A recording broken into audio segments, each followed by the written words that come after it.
So yeah, the NAMM show was fun, and I'm sorry that I've missed some of you there. Next time I'm going to go during the week also, so that I can see everyone. And there was a few great takeaways from NAMM for me personally. Um, the Vemerin pedal booth, their pedals are incredible. All of their stuff is incredible. The Landau butter machine. If you haven't tried one of those out, check that out. That thing's incredible. They have a lot of great stuff.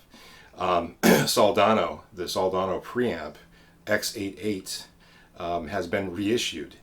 Rack preamp, guitar preamp, under the name of X88IR.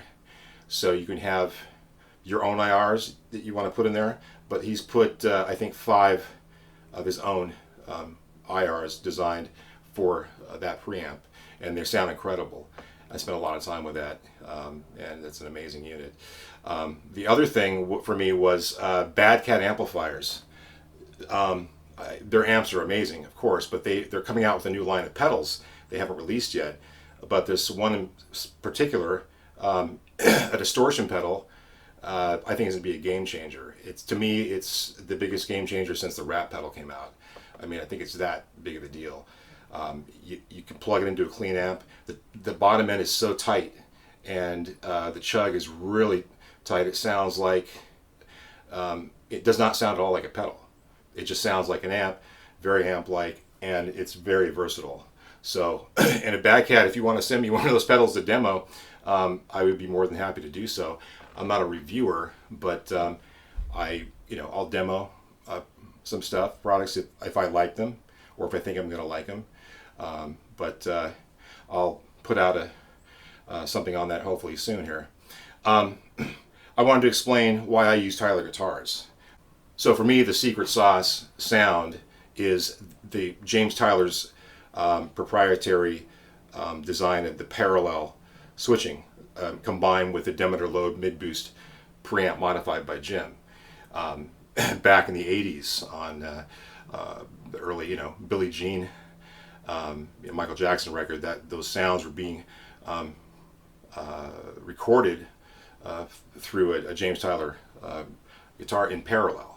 So I'll explain this. Parallel, what it means is on the humbucker, there is, you can split it, but this isn't a split. It's a different configuration when you put it in parallel. It sort of sounds split, but not. It doesn't lose its body, and it really cuts through the mix really well and on everything.